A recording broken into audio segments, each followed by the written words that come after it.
Hello everybody, welcome to my review of The Batman, where I pose the question, is it the best Batman ever made? Now before I do, please know, one, this is a spoiler review. If you want the non-spoiler review, you're going to have to wait for my What I Watched in March video, which is a series where I talk about all the movies I watched, spoiler free, in the previous month. Now, if you would like to subscribe, that would be pretty cool. We're going to be hitting 700 soon, I hope. That would be pretty spectacular if we do. And of course, on this video, if you wouldn't mind liking it and commenting what you think of the Batman, or if you haven't seen it, well, if you haven't seen it, maybe stop watching.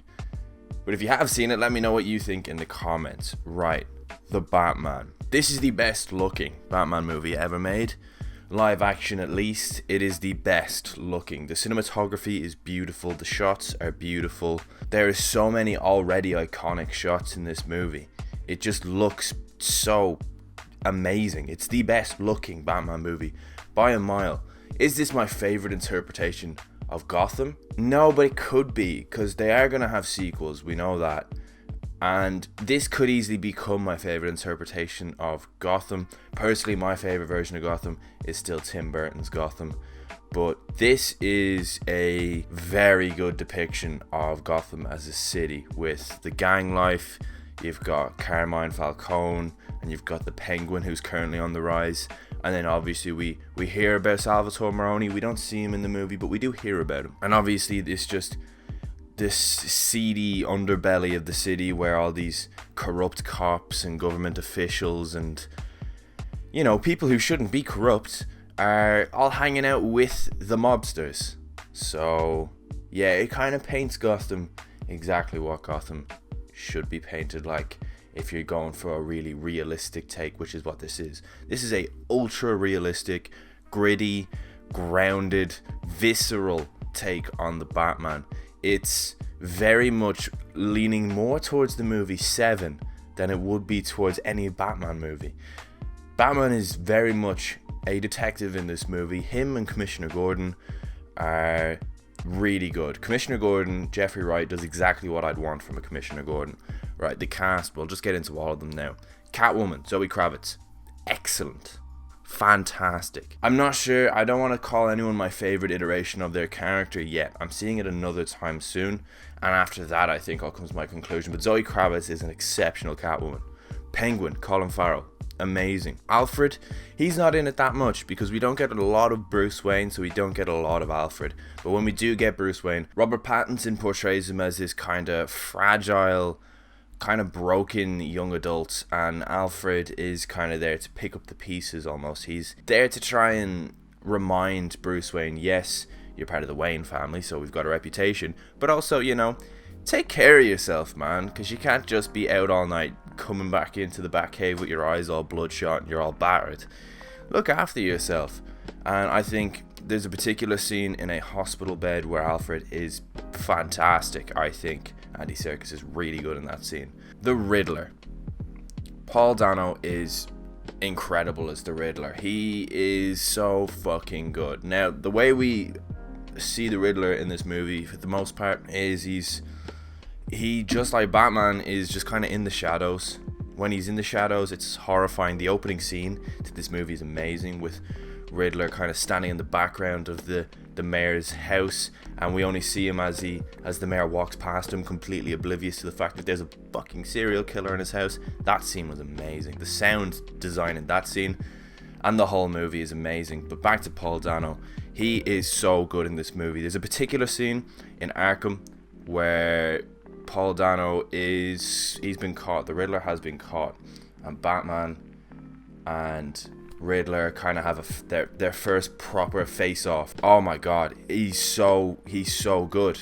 And the best part about that scene is something I didn't even pick up on straight away, but it's when the Riddler addresses Batman. He goes, "Oh, Bruce Wayne.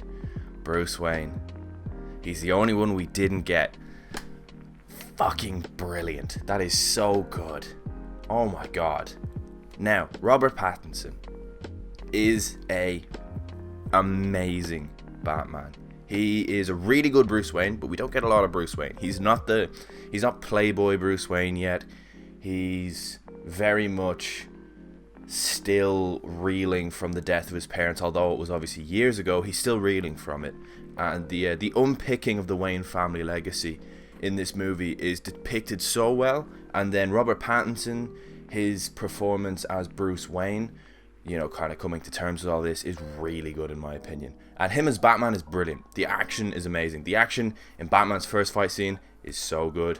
The action in the Gotham Square Garden scene is brilliant. For me, Robert Pattinson is a great Batman already. He's already a great Batman. He is so good in this movie. I love the new bat suit. I love the fact that the bat symbol is his batarang. He just detaches it. That's great.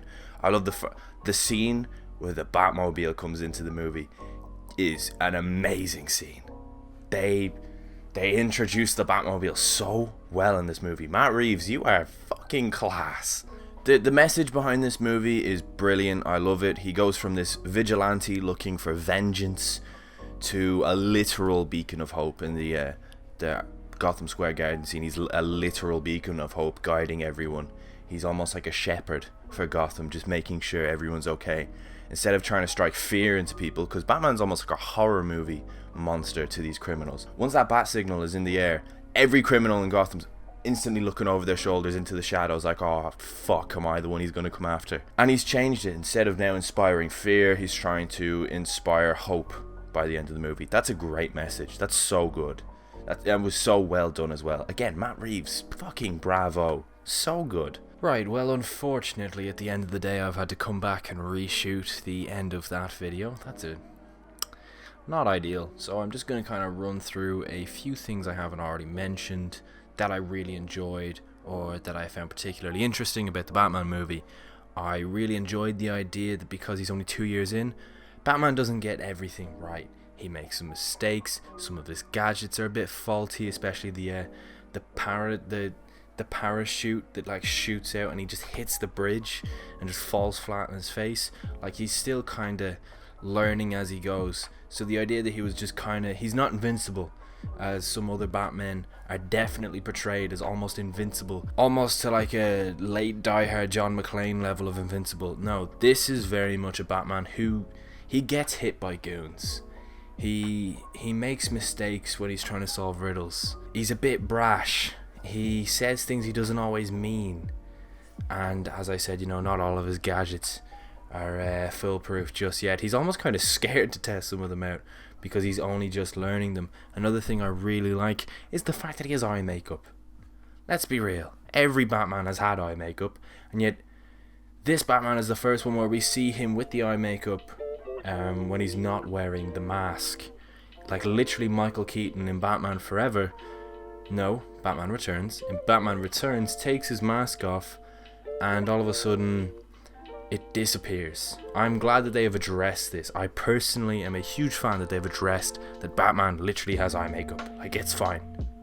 It suits him, especially with the big emo hair. The eye makeup just kind of, it adds to it. The unveiling of Barry Keoghan at the end, for my non-Irish viewers, I know a lot of people struggle with his name.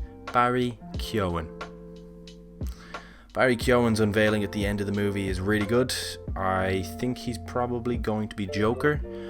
I have heard other theories, but I think he's going to be Joker. I don't think he's going to be the main villain in the next movie. I think they'll probably cut back to him in the next movie, and then if they do a trilogy, they might use Barry Keoghan as Joker. But I don't think he's going to be the main villain in the next one. Also, I just really like that running joke about the club, where like he shows up and he's like, do you know who I am? When he's Batman. Then he shows up, he's like, do you know who I am? When he's Bruce Wayne. And then he just fucking sneaks in. Big fan of that. Speaking of jokes, a lot of people seem to be criticizing the lack of humor in this. I would disagree. I actually found this funny on occasion, but I didn't need it to be funny. I thought just any little bit of humor, like you got a lot of cats, like stuff like that, when he said he pulled his punch against Jim Gordon. That was all good. That was all funny stuff. But I don't need this to be funny. If this is a serial killer, gritty version of Gotham where it's all grimy and David Finchery, then I don't need a lot of humor. The humor I got in that movie was perfect for me. Now, to answer my question at the start of the video, is this the best Batman ever? I personally am going to say The Dark Knight is still my favorite Batman movie ever. but I have seen The Dark Knight upwards of 10 times, and I have seen The Batman once, and I am already putting The Batman as my second favourite Batman movie I've ever seen. Live action this is.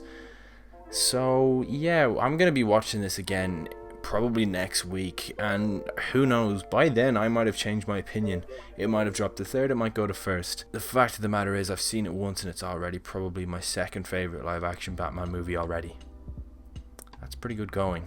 Not that like my opinion's crazy important or anything, but you know, I just thought I'd share it. No, genuinely though, I do really like this movie. I think it's brilliant. I think it's a great adaptation of Batman. I love this new Batman world that we're being introduced to. It's like every good Batman is like slightly more realistic than the last, because this is more realistic, I guess, or more, yeah, I guess more realistic than the Nolan movies. The Nolan movies are more realistic than the Keaton movies, and the Keaton movies are more realistic than Batman 66. You know, let's not talk about Val Kilmer or Ben Affleck or George Clooney's movies, because I'll be honest, I just don't like them personally. But yeah, this is definitely easily in the upper echelons of Batman live action movies. I love Pattison as Batman. I love the Riddler as a villain. I hope and I think they will return to him as a villain in the future, possibly in like a scarecrow role in the Nolan movies, where he kind of creeps back in the Dark Knight in the start, and in The Dark Knight Rises he's actually somewhat prominent.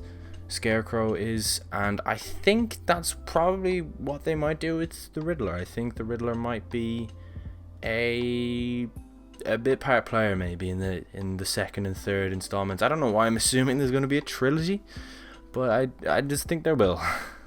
I'd love that. I'd love if they made a trilogy out of these movies. Yeah, thank you very much for watching, everybody. My next video is going to be a movie review yet again, this time on a terrible movie, Barbed Wire. So yeah, I suppose I'm giving you time to go and watch Barbed Wire. Barbed Wire? Barbed Wire. Barbed Wire. Because it's like Barbie. Barbed Wire. With Pamela Anderson as the action star. Thank you very much for watching, everybody. Please like the video if you enjoyed it. Comment what you think of the Batman. Comment any ideas, any movies you want to see me talk about, whether they be really good or really awful. I don't mind. Throw some suggestions at me. And yeah, please subscribe. See ya.